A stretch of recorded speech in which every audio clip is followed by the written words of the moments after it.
নবব্যারাকপুরের বহুমুখী সামাজিক সেবা, ক্রীড়া ও সাংস্কৃতিক সংগঠন শতদল অ্যাথলেটিক ক্লাবের উদ্যোগে এদের নিজস্ব সংঘ প্রাঙ্গণে হলো পুরসভার 7 ও 8 নম্বর ওয়ার্ডের মাধ্যমিক ও উচ্চ মাধ্যমিকের কৃতী ছাত্রছাত্রীদের উৎসাহ প্রদানে সম্বর্ধনা ও সংঘের প্রয়াত সদস্যদের স্মরণে 23তম রক্তদান শিবির। কৃতী পড়ুয়াদের সম্বর্ধনা ও মানবিক দান অনুষ্ঠানে উপস্থিত ছিলেন পুরসভার উপপুরপ্রধান স্বপ্না বিশ্বাস, স্থানীয় পুরপ্রতিনিধি জয়গোপাল ভট্টাচার্য, শোভা রায়, জনপ্রিয় চিকিৎসক ডক্টর নিতাইপদ রায়, ডক্টর অর্ণব রায়, নবব্যারাকপুর থানার আইসি সুমিত কুমার বৈদ্য সহ সংঘের প্রবীণ ও নবীন সদস্য এবং মহিলাবৃন্দরা। অনুষ্ঠান সঞ্চালনার দায়িত্বে ছিলেন শিক্ষক অম্লান দাশগুপ্ত।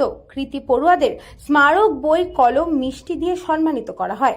কৃতী পড়ুয়ারা তাদের নিজেদের পঠন পাঠনের অভিজ্ঞতার কথা তুলে ধরে সংগঠনের মানবিক উদ্যোগের ভূয়সী প্রশংসা করেন।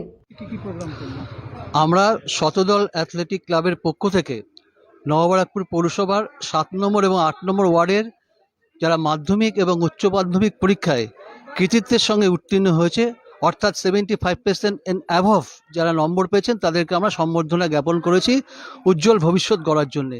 এছাড়া শতদল অ্যাথলেটিক ক্লাবের প্রয়াত সংঘ সদস্যদের স্মরণে একটি রক্তদান শিবির অনুষ্ঠিত হয়।